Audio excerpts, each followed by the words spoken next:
Hello friends, स्वागत है आपके अपने YouTube channel S K Sachin classes में। एस के सचिन क्लासेस को सब्सक्राइब, लाइक और शेयर करना मत भूलिए। UP triple S C PT परीक्षा, सामान्य विज्ञान, अनेक प्रतियोगी परीक्षाओं में पूछे गए महत्वपूर्ण प्रश्नों को शामिल किया गया है, जो टॉप 100 क्वेश्चन को प्रैक्टिस सेट के रूप में करना है और अपनी तैयारी को जाँच कर सकते हैं। ठीक है, आज का सेशन स्टार्ट करते हैं। साइंस का पहला प्रश्न है, निम्नलिखित में से कौन सर्वोत्तम विद्युत का चालक है? तो first option number C is the right answer, चांदी। चांदी एक ऐसी धातु है जो विद्युत का सबसे अच्छा चालक के रूप में माना जाता है। Option number C is the correct answer. अब नेक्स्ट है, प्रकाश वर्ष किसका मात्रक है? जल्दी बताइए, प्रकाश वर्ष। प्रकाश वर्ष किसका मात्रक है? तो सेकंड का option number A is the right answer, प्रकाश वर्ष दूरी का मात्रक है। अब नेक्स्ट, अगला नंबर क्वेश्चन है, पायरोमीटर का उपयोग किसे मापने के लिए किया जाता है? सभी लोग जल्दी से आंसर दीजिए। पायरोमीटर का उपयोग किसे मापने के लिए किया जाता है? तो थर्ड का option number C is the right answer, उच्च ताप। पायरोमीटर जो है उच्च ताप मापने के लिए किया जाता है। पायरोमीटर का उपयोग ध्यान से पढ़कर जाइए और अपनी तैयारी को सफल बनाइए। तो option number C the correct answer. अब नेक्स्ट, एक भारी नाभिक का हल्के नाभिक में टूटने की प्रक्रिया को क्या कहा जाता है? जल्दी बताइए। एक भारी नाभिक है और जब हल्के नाभिक में विखंडित हो जाता है तो इस प्रक्रिया को क्या कहा जाता है? जल्दी बताइए। टूटने की क्रिया क्या कहते हैं और जुड़ने की क्रिया को क्या कहा जाता है? तो फोर का ऑप्शन नंबर, जल्दी बताइए कौन सही है? भारी नाभिक एक हल्के नाभिक में टूटने की प्रक्रिया को क्या कहा जाता है? देखो, जब भारी नाभिक होता है, जब दो हल्के नाभिकों की प्रक्रिया में टूटता है, जब मान लेते हैं कोई नाभिक है और ये दो हल्के बराबर नाभिकों में टूट जाता है तो नाभिकीय विखंडन कहा जाता है। ठीक है, जब मतलब एक भारीकरण होता है ना ऐसे बड़ा, और उसमें दो हल्के बराबर नाभिकों टूट जाता है तो नाभिकीय विखंडन कहते हैं। तो option number B is the right answer. अब नेक्स्ट है, जल्दी बताइए। एक तालाब के तल पर रखा हुआ एक पत्थर उसके वास्तविक स्थान से उच्च बिंदु पर रखा हुआ क्यों प्रतीत होता है? जल्दी बताइए। परावर्तन है कि विवर्तन की अपवर्तन है, किसके कारण? जल्दी बताइए। 5 का, तो 5 का option number B is the right answer, अपवर्तन के कारण, प्रकाश के अपवर्तन के कारण। अच्छा बताइए, प्रकाश का अपवर्तन किसे कहते हैं? बताइए। प्रकाश एक सीधी रेखा में गति करता है। जब प्रकाश एक माध्यम से दूसरे माध्यम में जाता है तो अपने मार्ग पर विचलित हो जाता है। इसी को हम प्रकाश के अपवर्तन के नाम से जानते हैं, अर्थात हम कह सकते हैं option number B is the right answer. अब नेक्स्ट है, जल्दी बताइए, छठा नंबर क्या कह रहा है? प्रत्यवर्ती धारा दिष्ट धारा में बदलने के लिए किसका प्रयोग किया जाता है? 6 का, तो 6 का ऑप्शन नंबर, जल्दी बताइए। प्रत्यावर्ती धारा को दिष्ट धारा में बदलने के लिए किसका प्रयोग किया जाता है? जल्दी बताइए, 6 का कौन सही है? तो option number D is the right answer, rectifier. इसे दिष्टकारी के रूप में हिंदी में जो है दिष्टकारी कहा जाता है। ठीक है, दिष्टकारी हिंदी में, और रेक्टिफायर इंग्लिश शब्द है। तो option number D is the right answer. Cricket के गेंद को किस कोण से मारा जाना चाहिए ताकि वह अधिकतम दूरी तक जा सके? जल्दी बताइए। 7 का option number B is the right answer, 36 से 45 डिग्री के अंश पर। ठीक है, टेस्ट रूप है। जल्दी बताइए। टेस्ट है, एक तरह से टेस्ट ही है और अपनी तैयारी को सफल बना सकते हैं। लिखा क्या है? प्रकाश के चिकने पृष्ठ से टकराकर वापस लौटने की घटना को क्या कहा जाता है? तो option number B is the right answer, प्रकाश का परावर्तन के नाम से आता है। जब कोई चिकना तल है और उससे प्रकाश वापस लौटती है तो इसे प्रकाश का परावर्तन के नाम से जानते हैं। ठीक है, तो option number B is the right answer. अब नेक्स्ट, किस यंत्र के द्वारा वायुमंडलीय आर्द्रता को मापा की जाती है? जल्दी बताइए। किस यंत्र के द्वारा वायुमंडलीय आर्द्रता की माप की जाती है? तो 9 का option number D is the right answer, आयोडोमीटर, है ना। आर्द्रता की माप किससे की जाती है? आयोडोमीटर से ना, ओडोमीटर से। एक हाइग्रोमीटर है, हाइड्रोमीटर है, मैनोमीटर है, आयोडोमीटर है। तो option number D is the right answer. ठीक है, डी होगा ना। किस यंत्र के द्वारा वायुमंडल की आर्द्रता मापने के लिए? Odometer. Option number D is the right answer. इसे आर्द्रता मापी के नाम से भी जाना जाता है। अब नेक्स्ट है, हाइड्रोजन बम का किस सिद्धांत पर कार्य करता है? हाइड्रोजन बम किस सिद्धांत पर कार्य करता है? तो 10 का option number B is the right answer ना। हाइड्रोजन बम किस सिद्धांत पर कार्य करता है? तो option number B is the right answer, नाभ की संलयन। गुरुत्वाकर्षण का सिद्धांत किस वैज्ञानिक ने दिया था? तो option number C is the right answer, Isaac Newton की चार्ल्स न्यूटन। जल्दी बताइए, यहाँ पर कंफ्यूज हो जाते हैं बच्चे, कौन सही होगा? गुरुत्वाकर्षण का सिद्धांत किस वैज्ञानिक ने दिया था? तो 11 का option number C is the right answer, Isaac Newton ने। ठीक है, option number C is the right, गुरुत्वाकर्षण सिद्धांत। निकट दृष्टिदोष से पीड़ित व्यक्ति के उपचार के लिए प्रयुक्त चश्मे में किस लेंस का प्रयोग किया जाता है? निकट दृष्टि दोष के लिए तो ये अवतल लेंस होगा, ऑप्शन नंबर ए देखना। अगर निकट दृष्टि दोष बोल रहा है तभी अवतल लेंस होगा। अगर दूर दृष्टि दोष बोले, ठीक है, दूर दृष्टि दोष अगर बोले तो दूर दृष्टि दोष के लिए उत्तल लेंस का प्रयोग किया जाता है, तब ऑप्शन नंबर बी होगा। लेकिन यहाँ पर option number A is the right answer, अवतल लेंस होगा। वर्षा की बूंदें गोलाकार क्यों होती हैं? तो 13 का option number B is the right answer, पृष्ठीय तनाव के कारण। अब नेक्स्ट है, दूरबीन का आविष्कार किसने किया था? दूरबीन का आविष्कार किसने किया था? तो Galileo, option number A is the right answer, Galileo ने दूरबीन का आविष्कार किया था। हमें वास्तविक सूर्योदय से कुछ मिनट पहले ही सूर्य दिखाई देता है, इसका क्या कारण है? हमें वास्तविक सूर्योदय से कुछ मिनट पहले ही सूर्य दिखाई देता है, इसका क्या कारण है? तो 15 का option number A is the right answer, प्रकाश का अपवर्तन के कारण। अब नेक्स्ट है, कार्य का मात्रक क्या है? जल्दी बताइए।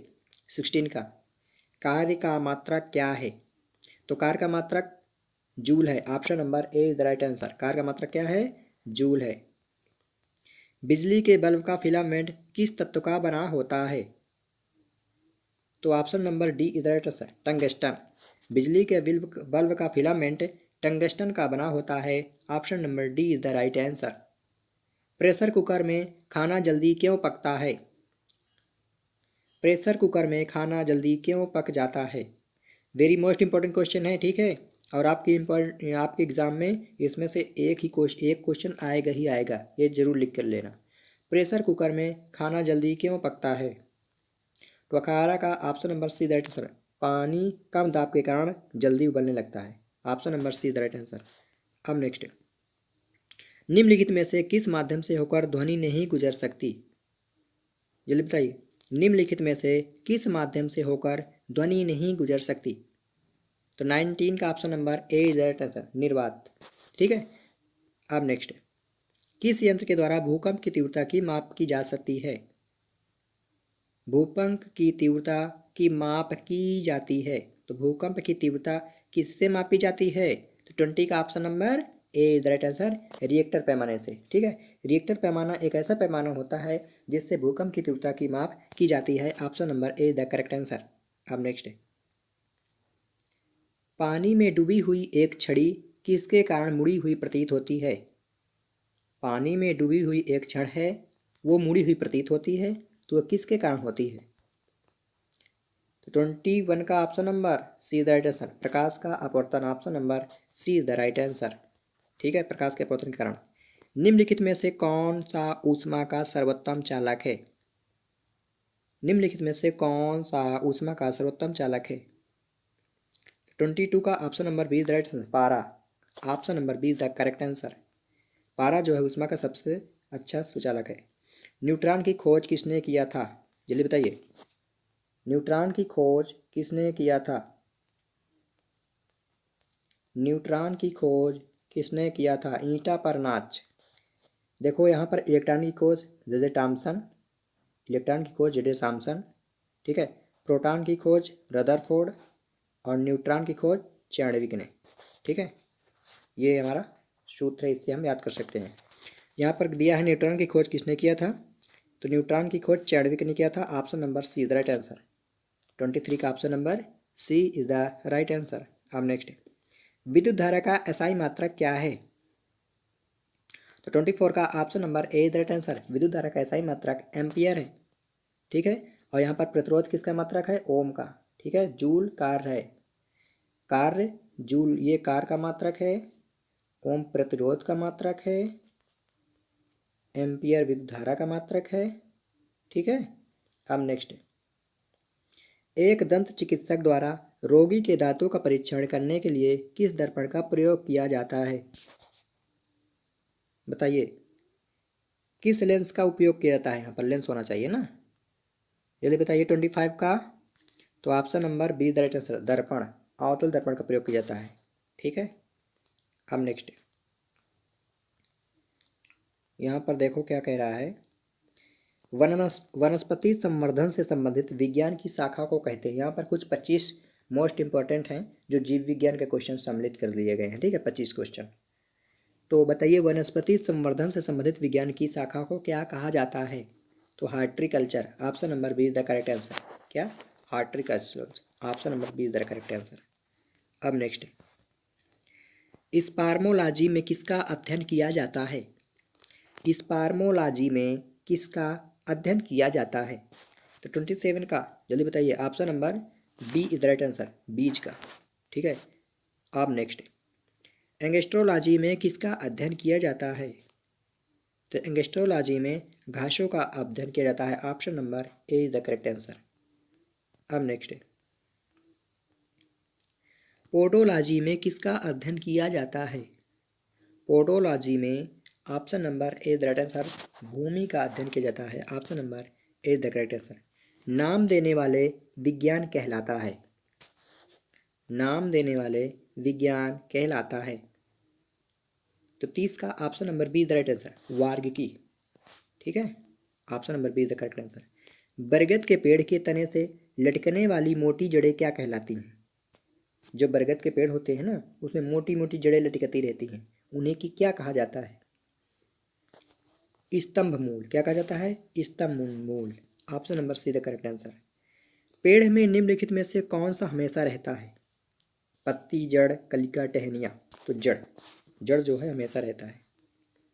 आलू का खाने योग्य भाग होता है, तो आलू का खाने योग्य भाग तना होता है, option number C the correct answer, ठीक है। क्या होता है? तना होता है। अब नेक्स्ट, नागफनी में प्रकाश संश्लेषी कार्य होता है, नागफनी में प्रकाश संश्लेषी कार्य होता है।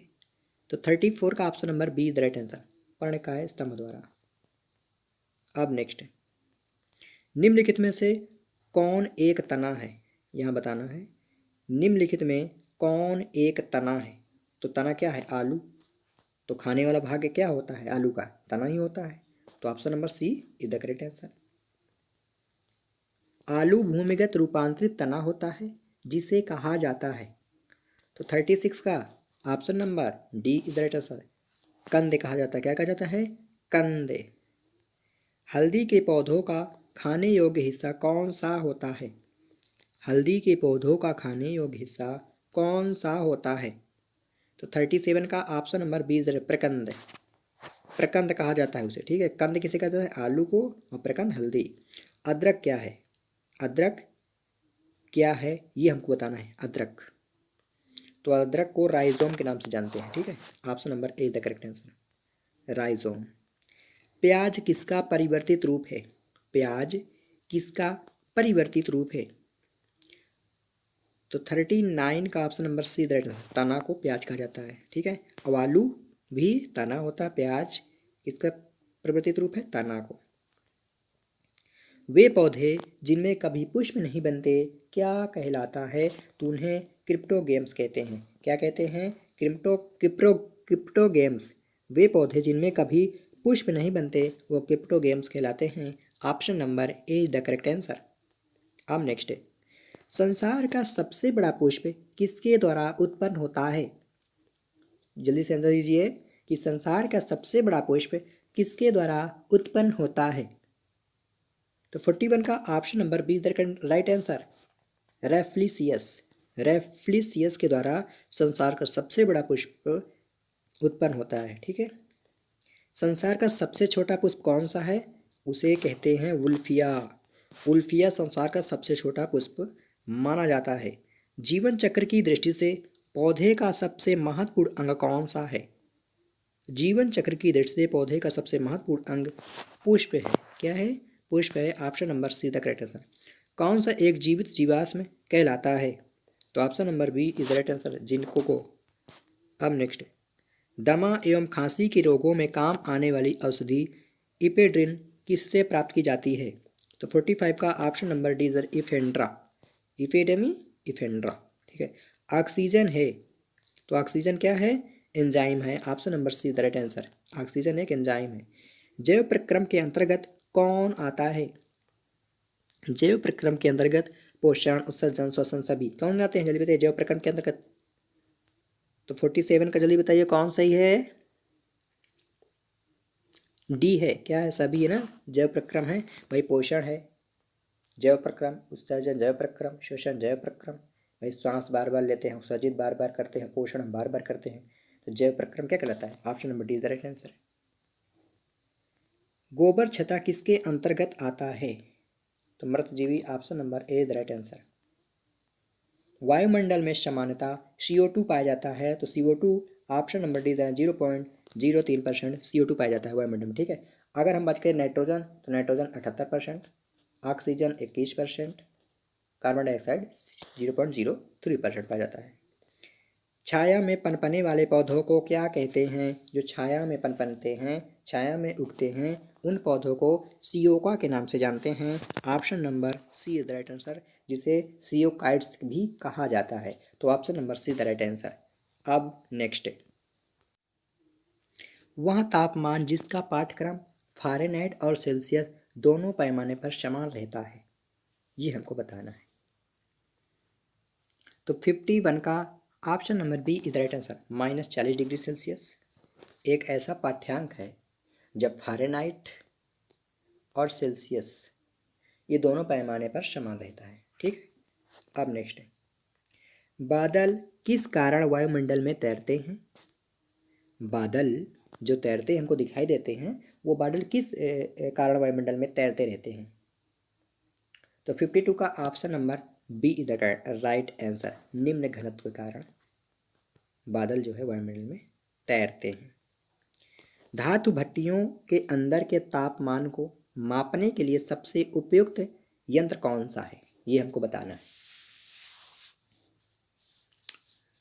तो 53 का option number A is the right answer, pyrometer. ठीक है। अब नेक्स्ट, तारों का रंग किस पर निर्भर करता है? क्या दूरी पर निर्भर करता है, तापमान पर निर्भर करता है? जल्दी बताइए, ए या बी कौन सही है 54 का? तो option number A is the right answer, तापमान पर। ठीक है। तो तारों का रंग जो है तापमान पर निर्भर कर रहता है, जो जितना तेज रहता है उसका तापमान उतना ही अधिक होता है। Option number A the correct answer. Prism से होकर गुजरने पर प्रकाश का कौन सा रंग सबसे अधिक विचलन दर्शाता है? जल्दी बताइए 55 का। तो 55 का option number D is the right answer, बैगनी। बैगनी रंग एक ऐसा रंग है जो सबसे अधिक विचलित होता है। अगर बात करें लाल की, तो सबसे कम विचलित होता है। लाल जो है सबसे कम और बैगनी सबसे ज़्यादा। ठीक है। तो इसे याद रखना, option number D is the correct answer. अब नेक्स्ट है, प्रकाश का एक माध्यम से दूसरे माध्यम में गुजरने पर उसकी दिशा में होने वाली परिवर्तन को क्या कहा जाता है? तो इसे अपवर्तन के नाम से जानते हैं, अभी पिछली में बता चुके हैं। तो option number B is the correct answer. अब नेक्स्ट है, वर्तमान समय में सड़कों पर रोशनी के लिए अधिकांश पीले लैंपों का प्रयोग किया जाता है। इन लैंपों में किस गैस का प्रयोग किया जाता है, ये हमको बताना है। तो 57 का option number C is the right answer, neon gas. कौन सा गैस? नियान गैस का प्रयोग किया जाता है। प्रकृति में सबसे सशक्त बल कौन सा है? जो सबसे अच्छा बल, सशक्त बल कौन सा? जल्दी बताइए प्रकृति में। तो 58 का option number C is the correct answer, नाभिकीय बल सबसे सशक्त बल के रूप में माना जाता है। अब नेक्स्ट, बोलोमीटर का प्रयोग निम्नलिखित में से किसे मापने के लिए किया जाता है? बोलोमीटर का प्रयोग निम्नलिखित में से किसे मापने के लिए किया जाता है? तो 59 का option number D is the right answer, तापमान। तापमान को मापने में किया जाता है बोलोमीटर का प्रयोग। न्यूटन की गति का प्रथम नियम किसकी संकल्पना पर आधारित है, ये हमको बताना है। न्यूटन के गति का प्रथम नियम किसकी संकल्पना देता है? तो 1660 का option number D is the right answer, जड़त्व के नियम पर। ठीक है, जड़त्व के नियम और न्यूटन का प्रथम नियम इज इक्वल टू संकल्पना देता है। मतलब किस बल के कारण पृथ्वी सूर्य के चारों ओर चक्कर लगाती है, ये आपको बताना है। जल्दी बताइए 61 का। तो option number B is the correct answer, गुरुत्वाकर्षण के बल। ठीक है, option number B is the correct answer. निम्नलिखित में से किस तत्व की विद्युत चालकता अधिकतम होती है? विद्युत चालकता जो है किसकी अधिकतम होती है, ये अभी हम पिछले भी पढ़ चुके हैं, लेकिन वहाँ पर क्वेश्चन कुछ दूसरे हिसाब से पूछा गया था और यहाँ पर कुछ दूसरे हिसाब से पूछा गया है। तो option number C is the correct answer, चांदी। चांदी एक ऐसी धातु है या तत्व है जो विद्युत चालकता की अधिकतम चालकता बताती है। Option number C is the correct answer. आवेश का सबसे छोटा मात्रक क्या होता है? आवेश का सबसे छोटा मात्रक की बात करें तो फ्रैंकलिन होता है। Option number A is the right answer. ठीक है, आवेश का सबसे छोटा मात्रक फ्रैंकलिन होता है। Option number A is the right answer. ठीक है, अब नेक्स्ट, किस यंत्र के द्वारा विद्युत धारा का मापन किया जाता है? तो 64 का option number C is the right answer, ammeter. Ammeter के द्वारा विद्युत धारा का मापन किया जाता है। Option number C is the correct answer. हमारा अगला नंबर मतलब 65 नंबर क्वेश्चन है, यदि किसी माध्यम का तापमान बढ़ाया जाता है तो उस माध्यम में प्रकाश का वेग पर क्या प्रभाव पड़ेगा, ये हमको बताना है। यदि कोई माध्यम का तापमान बढ़ गया और उस माध्यम में प्रकाश का वेग, अगर तापमान बढ़ता है तो क्या वेग भी बढ़ता है कि वेग घट जाता है, ये आपको बताना है। 65 का सोचिए विचारिए और बताइए। तो 65 का ऑप्शन नंबर सी इज अपवर्तित रहेगा। ठीक है, option number C is the right answer. अब नेक्स्ट, प्रायः मरुस्थलीय क्षेत्र में मृगमरीचिका बनने का क्या कारण है? मृगमरीचिका पढ़ेगा ना, 10th क्लास में है सब, जल्दी बताइए। तो 66 का option number A is the right answer, पूर्ण आंतरिक परिवर्तन। Option number A is the correct answer. Optical fibre किस सिद्धांत पर कार्य करता है? ऑप्टिकल फाइबर किस सिद्धांत पर कार्य करता है, ये आपको बताना है। 67 का, तो 67 का option number C is the right answer, पूर्ण आंतरिक परिवर्तन। ऑप्टिकल फाइबर पूर्ण आंतरिक परिवर्तन सिद्धांत के आधार पर आधारित है। फ़ारेनहाइट इस खेल में पानी का गलनांक बिंदु होता है, ये बताना है इस खेल में। हाँ, फ़ारेनहाइट में बताना है आपको पानी गलनांक कितना होता है फ़ारेनहाइट में। तो 68 का option number B is right answer, 32 Fahrenheit. कितना? 32 फ़ारेनहाइट होता है। ध्वनि का तारत्व किस पर निर्भर करता है, ये आपको बताना है। 69 का क्वेश्चन का आंसर दे दीजिए। ये एक टेस्ट है और टेस्ट को आप अच्छे से क्लियर करके ध्यान से दीजिए और याद, अगर आपको याद भी नहीं है तो याद करते जाइए। तो ध्वनि का तारत्व किस पर निर्भर करता है, क्योंकि ये मोस्ट इंपॉर्टेंट क्वेश्चन है। मोस्ट इंपॉर्टेंट मतलब एग्जाम में पूछे गए प्रश्न हैं सारे, ऐसी बात नहीं है कि नहीं ऐसे ही ले गए हैं, नहीं, ये सारे क्वेश्चन जो है वेरी मोस्ट इंपॉर्टेंट है, एग्जाम्स में पूछे गए हैं, बहुत सारे एग्जाम्स पूछे गए हैं। तो ध्वनि का तारत्व किस पर निर्भर करता है, जल्दी बताइए। 69 का, तो 69 का option number A is right answer, आवृत्ति पर निर्भर करता है ध्वनि का तारत्व। अब नेक्स्ट नंबर, वायुमंडल में सर्वाधिक अक्रिय गैस कौन सी है, ये आपको बताना है। ये पिछले वीडियो में हम आपको करा भी चुके हैं। तो वायु में सर्वाधिक अक्रिय गैस कौन सी है? 17 का, तो option number C is the right answer, argon. वायुमंडल में सबसे ज़्यादा अक्रिय गैस पाई जाती है आर्गन। 1 किलोवाट घंटा किसकी इकाई है, ये बताना है। किलोवाट घंटा किसकी इकाई है, जल्दी बताइए। किलोवाट घंटा किसकी इकाई है? तो 71 का ऑप्शन नंबर बी है, विद्युत शक्ति का। ठीक है, डब्लू, किलोवाट घंटा, किलोवाट KWH। अब नेक्स्ट, एक धातु के तार में विद्युत का प्रवाह किसके कारण होता है? धातु के तार में विद्युत का प्रवाह किसके कारण होता है? क्या इलेक्ट्रॉन के कारण होता है कि न्यूट्रॉन के कारण, या प्रोटॉन, या इनमें से कोई नहीं? तो आपको आंसर देना है 73 का बी नंबर। इलेक्ट्रॉन के कारण जो है एक धातु का तार है, विद्युत का प्रवाह किसके कारण होता है? इस धातु के तार में, इस धातु के तार में इलेक्ट्रॉन के कारण विद्युत का प्रवाह होता है। ठीक है, तो option number B is the correct answer. सूर्य पर ऊर्जा का निर्माण होता है, सूर्य पर ऊर्जा का निर्माण नाभिक किस संलयन के द्वारा होता है? Option number A is the correct answer. 73 का option number is the correct answer. अब नेक्स्ट,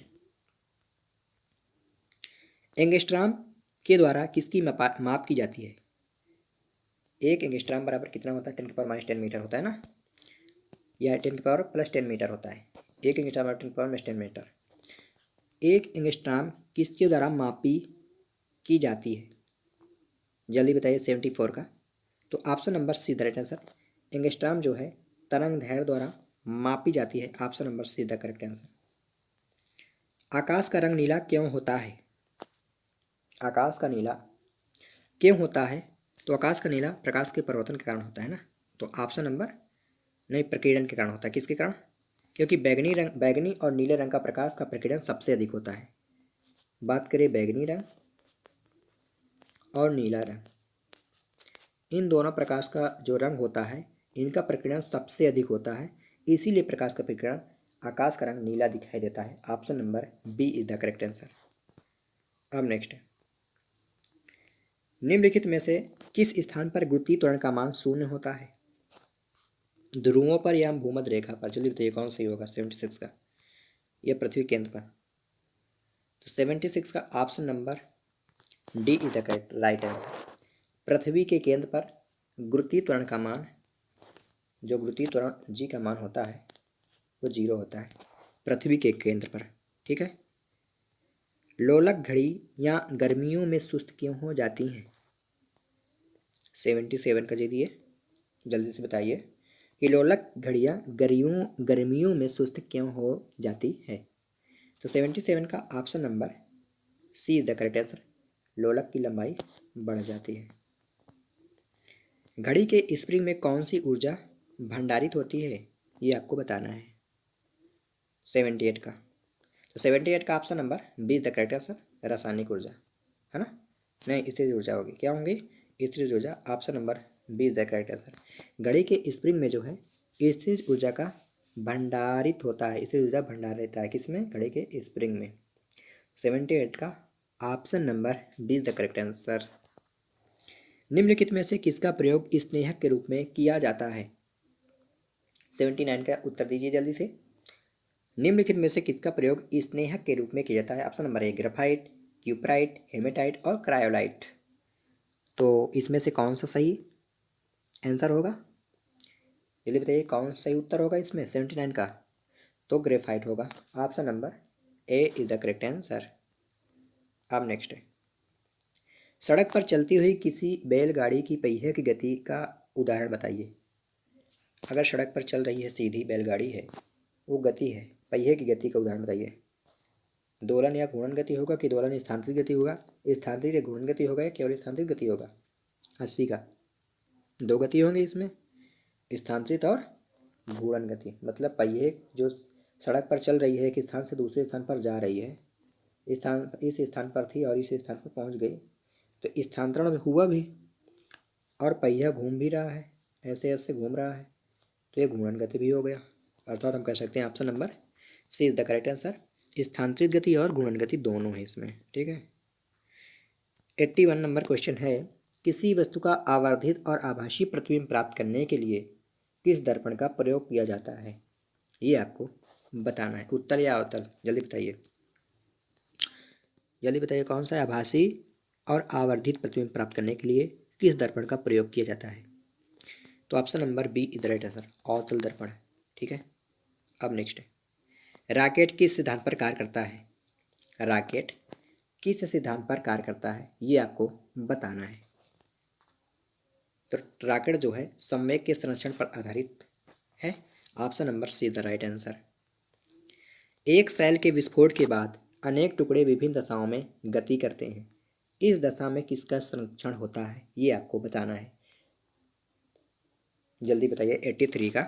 तो 83 का option number C is the correct answer, संवेग। ठीक है।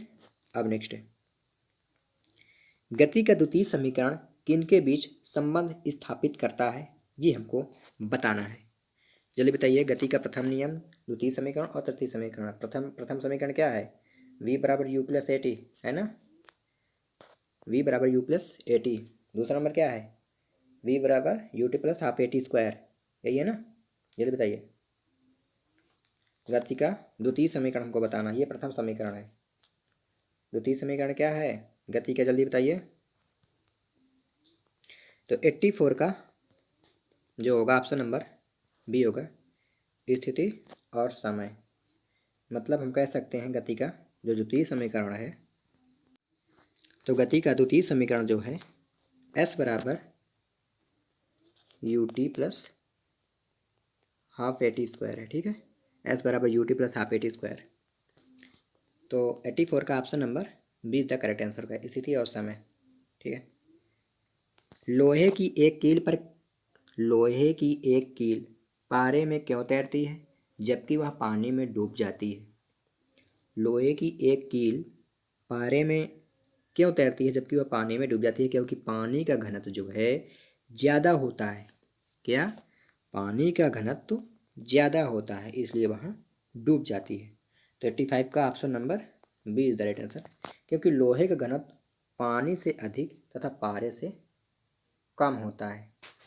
पारे का घनत्व कम होता है, लोहे का घनत्व अधिक होता है, पानी से अधिक होता है, इसलिए लोहा डूब जाता है।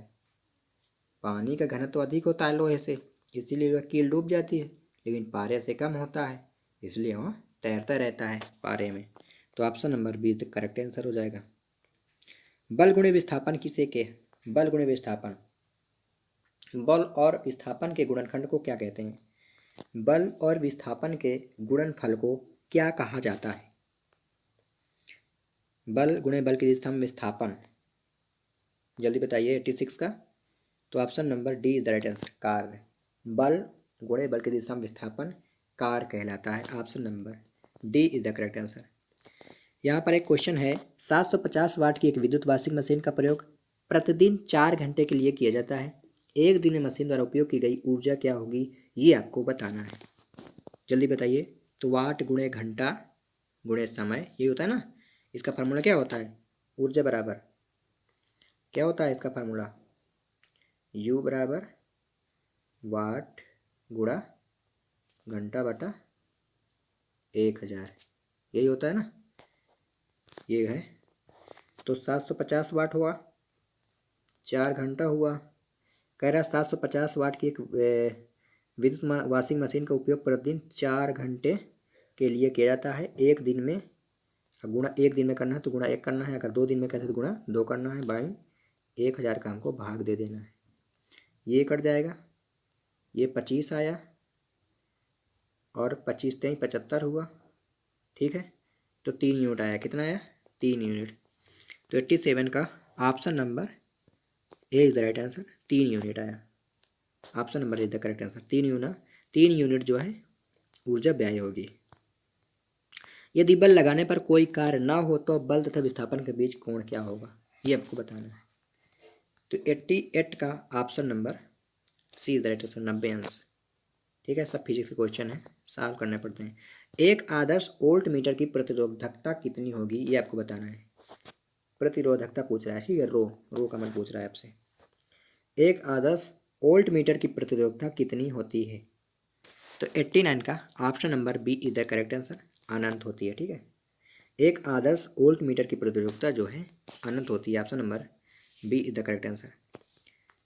धातु में विद्युत की सुचालक होती है क्यों, धातुएं विद्युत की सुचालक होती है क्योंकि उनमें मुक्त इलेक्ट्रॉन होते हैं, इसीलिए वो धातु में विद्युत की सुचालक होती है।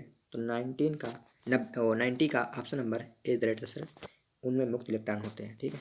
अब नेक्स्ट, यदि दो धातुएं मतलब दो विद्युत आवेशों के मध्य, यदि दो विद्युत आवेशों के मध्य की दूरी को आधा कर दिया जाए तो उनके मध्य विद्युत बल पर क्या प्रभाव पड़ेगा, ये आपको बताना है। विद्युत बल का फार्मूला क्या होता है, जल्दी बताइए।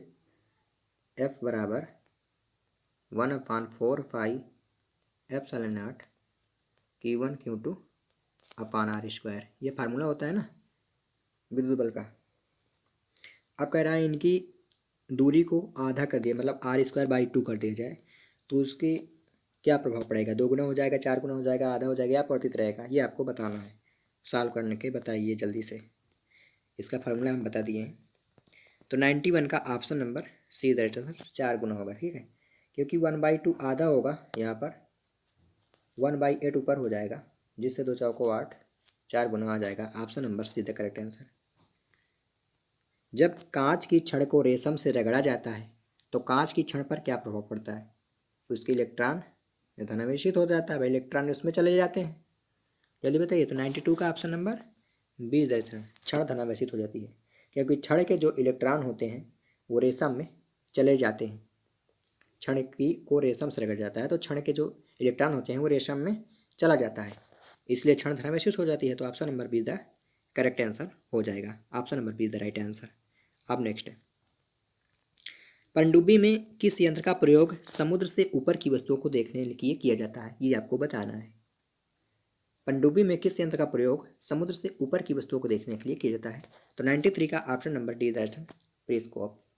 पेरिस्कोप का प्रयोग किया जाता है जब पनडुब्बी पेरिस्कोप का प्रयोग समुद्र से ऊपर की वस्तुओं को देखने में किया जाता है। अगर समुद्र के अंदर हैं आप तो ऊपर की वस्तु को देख सकते हैं पेरिस्कोप के द्वारा। Option number D the correct answer. Ohm का नियम को किसको परिभाषित करता है, ओम का नियम किसको परिभाषित करता है, ये आपको बताना है, ठीक है। तो 94 का ऑप्शन नंबर कहाँ होगा, डी होगा, धारा वोल्ट था, ठीक है। धारा को आई से प्रतीत करते हैं, वी को वोल्ट था को 20 हो। तो ओम का नियम जो है V/I होता है, इसका फार्मूला क्या होता है V/I, ठीक है। ये ओम का नियम है, ओम का नियम है, V/I इसको परिभाषित करता है। Option number D is the right answer 94 का।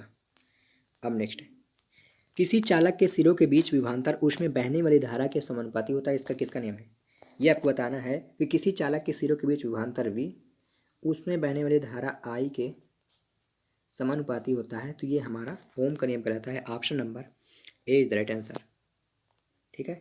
ओम का नियम कहलाता है, option number A is the right answer. मतलब इसमें कह रहा है ना V प्रोपोर्शनल I, तो V/I बराबर R, ये क्या है ओम का नियम है। और R को किससे प्रतीत करते हैं, R और प्रतिरोध को R से प्रतीत करते हैं, ओम को। प्रतिरोध का मात्रा का ओम होता है, क्या होता है ओम का ये होता है, ठीक है। अब नेक्स्ट, ध्वनि प्रदूषण की इकाई क्या होती, ध्वनि प्रदूषण की इकाई क्या होती है। तो 96 का ऑप्शन नंबर बी दैट, ध्वनि प्रदूषण की इकाई जो होती है वो डेसिबल के नाम से जाना जाता है। Option number B the correct answer. यदि वस्तु द्वारा तय की गई दूरी उस दूरी को तय करने में लिए गए समय वर्ग के समानुपाती वस्तु का त्वरण क्या होगा, ये बताना है। ये बताना देखो, यह कह रहा है यदि वस्तु द्वारा तय की गई दूरी उस दूरी को तय करने में लिए गए समय के वर्ग के समानुपाती, मतलब ये बताना है S प्रोपोर्शनल T²।